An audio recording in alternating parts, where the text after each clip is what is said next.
మిత్రులారా, India diabetes కి capital అయింది. ప్రపంచంలోనే డయాబెటీస్ పేషెంట్స్ ఎక్కువగా ఇండియాలో ఉన్నారు.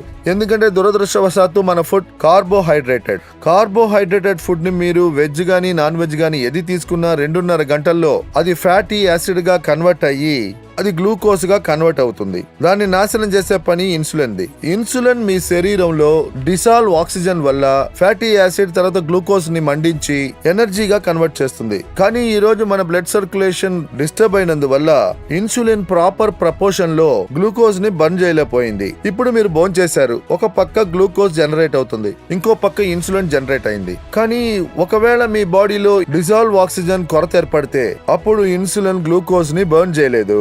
అది కొంచెంగా బర్న్ చేస్తుంది, బర్న్ చేయదు, అలా చేస్తూనే ఉంటుంది. దీనివల్ల మీ శరీరంలో గ్లూకోజ్ పెరుగుతూనే ఉంటుంది. తర్వాత డయాబెటీస్ అనే భయంకరమైన వ్యాధి మీ శరీరంలో ఏర్పడుద్ది. డయాబెటీస్ యాక్చువల్గా క్యాన్సర్ కన్నా దారుణమైనది. డయాబెటీస్ మీ లోపలే ఉండి మిమ్మల్ని బోలుగా మారుస్తుంది, మీ శరీరాన్ని దొలిచేస్తుంది. డయాబెటీస్ వల్ల 40 నుండి 45 ఆర్గన్స్ చెడిపోయి చనిపోతూ ఉంటారు. దానికి ఒక ప్రాక్టికల్ డెమాన్స్ట్రేషన్ చూపిస్తా.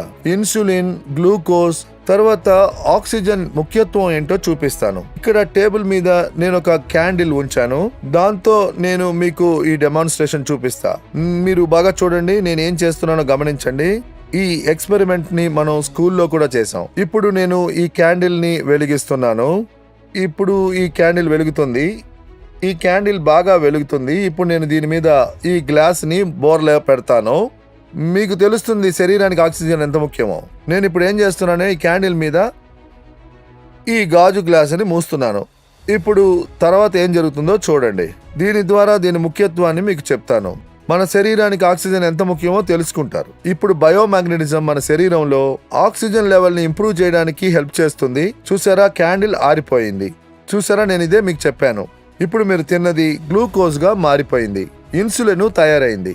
ఇప్పుడు ఇన్సులిన్ గ్లూకోజ్ ని ఎలా బర్న్ చేయగలదంటే మన శరీరంలో ప్రాపర్ గా ఆక్సిజన్ ఉంటేనే. ఈ క్యాండిల్ ఎగ్జాంపుల్ నేను ఎందుకు ఇచ్చాను మీకు. క్యాండిల్ వెలిగింది, తర్వాత 15 సెకండ్లో ఆరిపోయింది. క్యాండిల్ 15 సెకండ్ల వరకు ఎలా వెలిగింది, తర్వాత ఎలా ఆరిపోయింది? దీనికి ఒకే కారణం, ఆక్సిజన్ కొరతే. ఆక్సిజన్ దొరకకపోతే అది ఎలగలేదు, ఆరిపోతుంది. సో ఇన్సులిన్ పని అదే.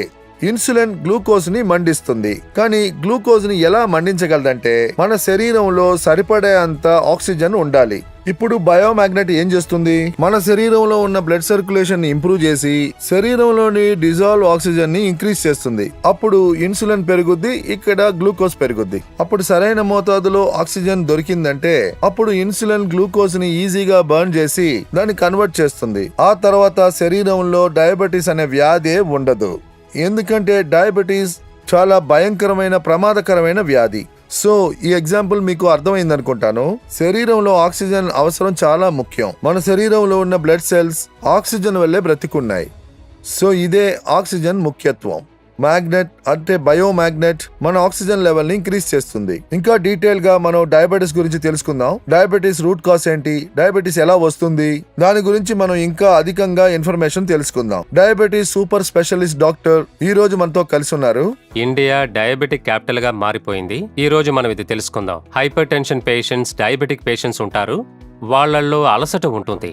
ఆ అలసట ఎందువల్ల ఏర్పడుతుందంటే వాళ్ళ యొక్క క్యాపిలరీస్, వాళ్ళ యొక్క వెయిన్స్, వాళ్లలో ఆర్టరీస్ ఉంటుంది, అందులో బ్లాక్స్ ఉంటాయి. అంటే అవి కాస్త నేరో అయిపోతాయి. అందువల్ల వాటికి చేరవలసిన బ్లడ్ సప్లై కాస్త తగ్గిపోతుంది. తర్వాత ఆ సప్లై ద్వారానే ఆర్గన్స్ కి బ్లడ్ వెళ్తుంది. హార్ట్ కి, లంగ్స్ వైపు, కిడ్నీ వైపు, అలాగే మజిల్స్ కి. సో అది తగ్గిపోవటం వల్ల ఆ ఆర్గన్ యొక్క ఫంక్షన్ చాలా వరకు తగ్గిపోతుంది. అప్పుడు మనిషికి అలసట ఏర్పడుతుంది. మరి ఈ అలసట నుండి మీరు తప్పించుకోవాలనుకుంటే అప్పుడు క్యాపిలరీస్ ని మీరు క్లీన్ గా ఉంచుకోవాలి, వెసల్స్ ని క్లీన్ గా ఉంచుకోవాలి. అలాగే ఏ ఒక్క ఆర్గన్ అయినా పనిచేయడానికి ఆక్సిజన్ కావాలి, అలాగే ఫ్యూయల్ కావాలి. So oxygen is the fuel. మరి అది గనక మీకు దొరకపోతే ఆర్గన్ పనిచేయదు. మరి ఈ విధంగా డయాబెటీస్, అలాగే ఇంక్రీస్ అయిన ఇన్సులిన్ శరీరాన్ని చెడగొట్టడం మొదలు పెడుతుంది. అప్పుడు మీ ఒంట్లో బ్లాకేజెస్ మొదలవుతాయి. ఒకవేళ బ్రెయిన్లో బ్లాకేజ్ ఉంటే అది బ్రెయిన్ స్ట్రోక్ అని మనం అంటాం. హార్ట్లో బ్లాకేజ్ వచ్చిందంటే హార్ట్ అటాక్ అని అంటాం. అంటే హార్ట్ అటాక్, బ్రెయిన్ స్ట్రోక్ వచ్చిన తర్వాత అక్కడ ఉన్న ఆర్గన్, అక్కడ ఉన్న టిష్యూస్కి ప్రాపర్గా బ్లడ్ దొరకటం లేదు.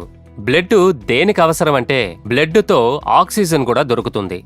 మరి ఆక్సిజన్ లేకుండా ఏ టిష్యూ కూడా సర్వైవ్ అవ్వడం చాలా కష్టం. సో బ్రెయిన్ ఫంక్షన్ ప్రాపర్గా ఉండాలంటే, హార్ట్ ఫంక్షన్ ప్రాపర్గా ఉండాలంటే దానికి ప్రాపర్ బ్లడ్ సప్లై అవసరం. తర్వాత ఆ బ్లడ్ సప్లై ఏదో ఒక రకంగా స్టాప్ అవ్వడమో, ఏదో ఒక రకంగా బ్లాకేజ్ అయితే అది టిష్యూకి అందదు. So ultimate target, ultimate aim is to provide proper oxygen to the body. అప్పుడే వెసల్స్ క్లియర్గా ఉంటాయి, ప్రాపర్ ఆక్సిజన్ మనం అందించగలం. సో మన ఆర్గన్స్ బాగా పనిచేస్తాయి, మనం ఆరోగ్యంగా ఉండగలం. Thank you. మీ దగ్గర నుంచి మేము చాలా విషయాలు తెలుసుకున్నాం. తర్వాత మా ప్రజలు మీ నాలెడ్జ్, మీ ఇన్ఫర్మేషన్ ని ఖచ్చితంగా యూజ్ చేసుకుంటారని నమ్ముతున్నాం. తర్వాత మన